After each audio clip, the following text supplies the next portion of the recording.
Assalamualaikum warahmatullahi wabarakatuh. Ketemu lagi di konten Kiswanto Adi Negara.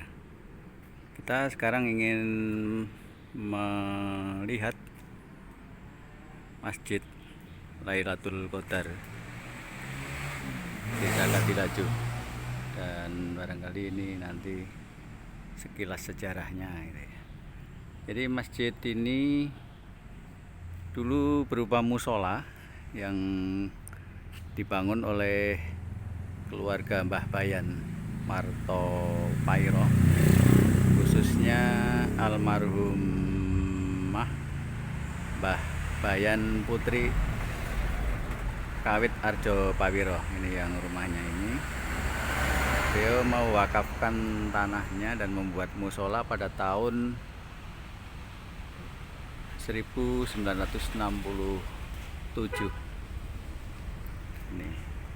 Ini sosok masjidnya yang sudah tidak musola lagi, tapi ini sudah menjadi masjid. Dulu musola dibangun sebelum tahun 67. Musola permanen dibangun.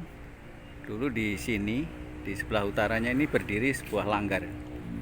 Ya, sebuah langgar panggung dari gedek pemberian dari keluarga Mbah Partorjo Kadilajo, yang konon musola itu dulu dari Cawisan, Sleman. Ini masih ada sisa ini batu landasan untuk padasan ya, padasan untuk wudhu. Ini peninggalan tahun 60-an ya. Ini sekarang masih ada di sisi utara Masjid Lailatul Qadar ini. Nah, ini langgar panggung yang tidak muat lagi untuk sholat jamaah di sekitarnya, sehingga dibangun di sebelah utaranya. Dulu di sini langgar panggung itu. Nah, tahun 67 Mbah Bayan Arjo Pawiro berkeinginan membangun musola. Nah, ini pondasi yang bekas pondasi yang dulu 5x7. Mungkin musola itu 5x7 meter, dan dulu menghadapnya ke barat benar. Dulu belum ada kompas dan sebagainya. Nih. Nah, jadi masjid ini kemudian direnovasi, dibesarkan gitu menjadi ukuran 8 kali 14, mungkin 6, 8 kali 14 meter ini. Nah, ini nampak dari sisi utara masjidnya. Ini mustokonya ya. Dan di atas itu kelihatan loudspeakernya dengan menara yang cukup tinggi. Dan di sana ada antena wifi juga. Ini masjid ini dinamakan Masjid Lailatul Qadar. Jadi konon dulu pada tahun 67 waktu dibangun itu dan diresmikan oleh Bupati Sutioso ini dulu. Masjid ini tahun 67 diresmikan oleh Bupati Sutioso. Diberi Masjid Lailatul Qadar, nama Lailatul Qadar itu pada waktu malam bulan Ramadan memang ditemui sebuah malam yang ada ciri-cirinya seperti Lailatul Qadar, malam yang tenang, terang dan sebagainya, sehingga oleh pengurus masjid pada waktu itu mengusulkan memberi nama Lailatul Qadar, dan direstui oleh Mbah Kiai Haji Asngari pada waktu itu, karena Mbah Haji Asngari itu merupakan guru spiritualnya Mbah Arjo Pawiro dan keluarga. 67 dulu warga masyarakat di Katilaju ini belum banyak yang menjalankan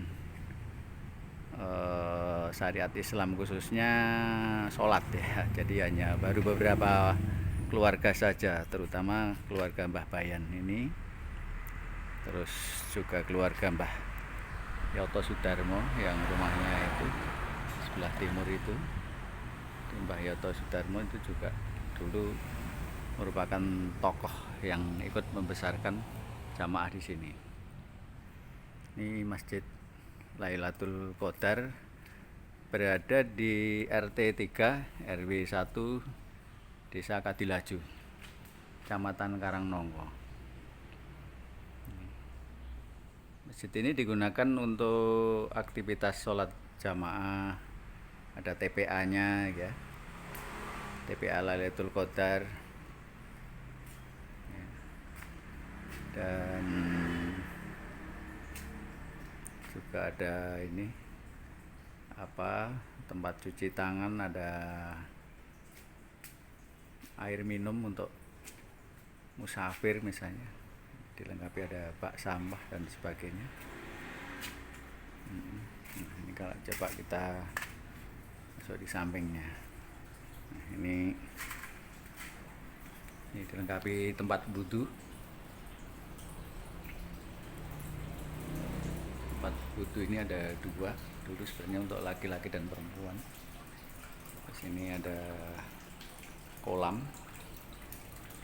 ikan untuk cuci kaki, menyeberang ke toilet. Ini ada gudang dan juga dimanfaatkan untuk kamar musafir. Dulu dia ditempati waktu ada santri dari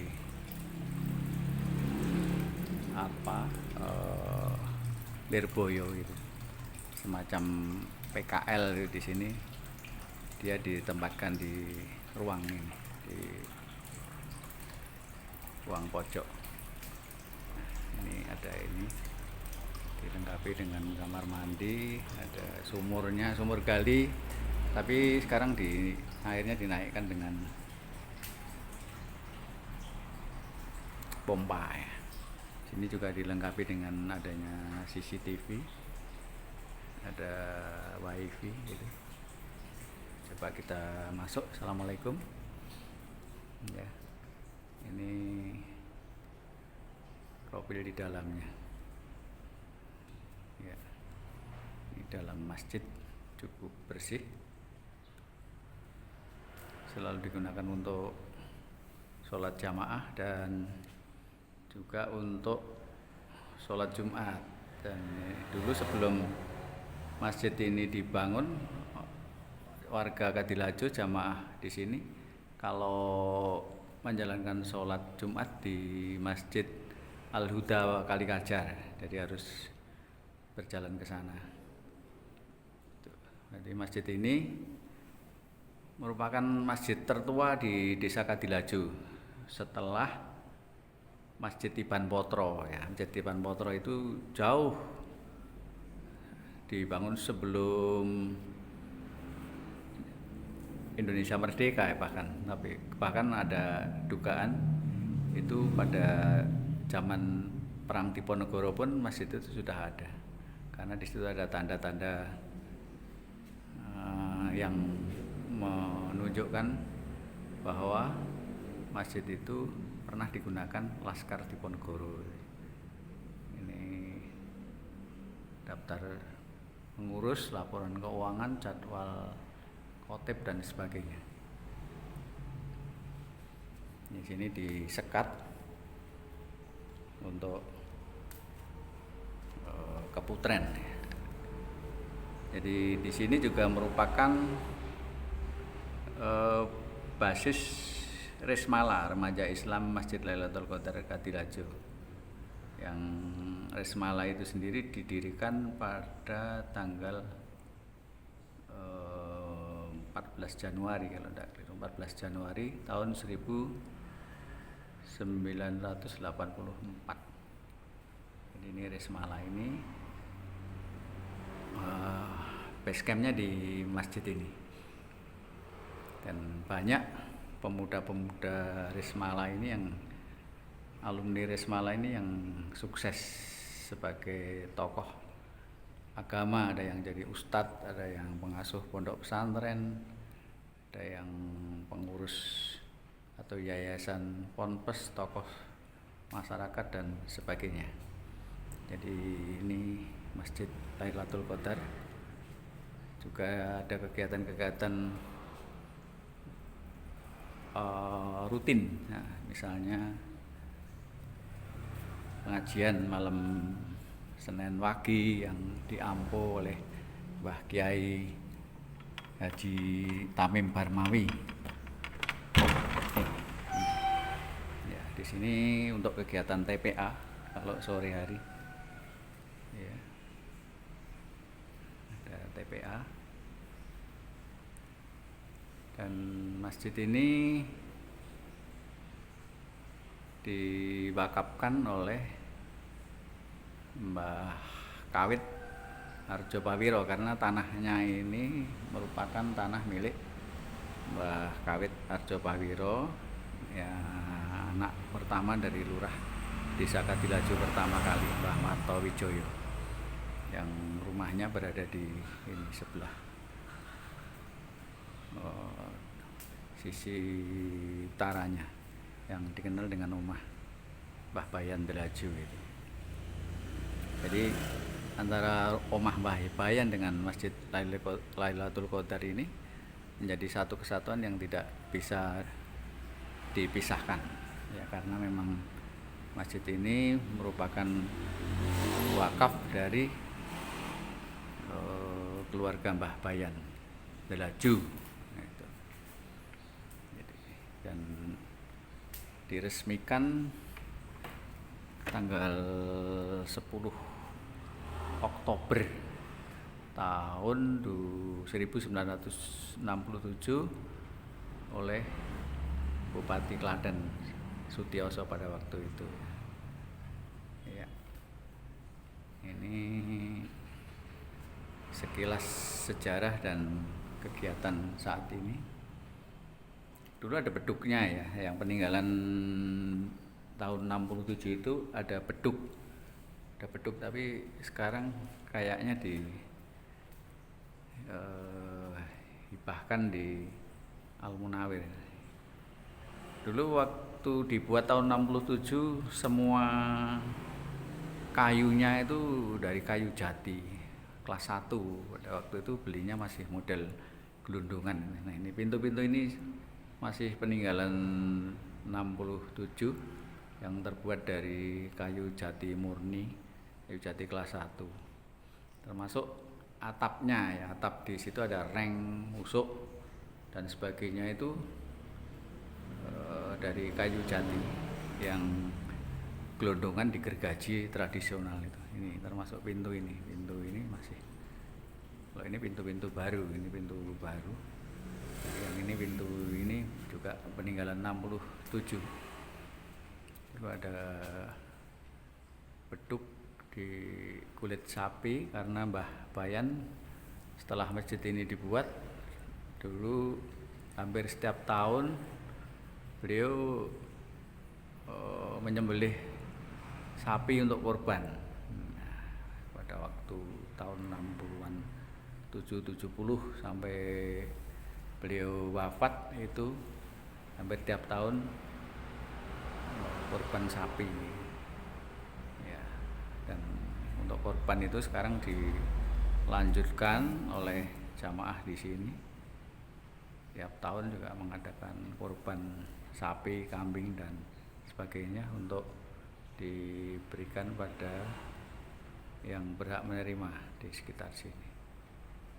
Oke, ya. Demikian kita sudah mencoba ke Masjid Lailatul Qadar dan sekilas melihat sejarahnya itu, ya. Oke, semoga bermanfaat. Sampai ketemu pada topik yang lain. Sampai jumpa. Terima kasih atas partisipasi Anda telah menonton video ini. Assalamualaikum warahmatullahi wabarakatuh.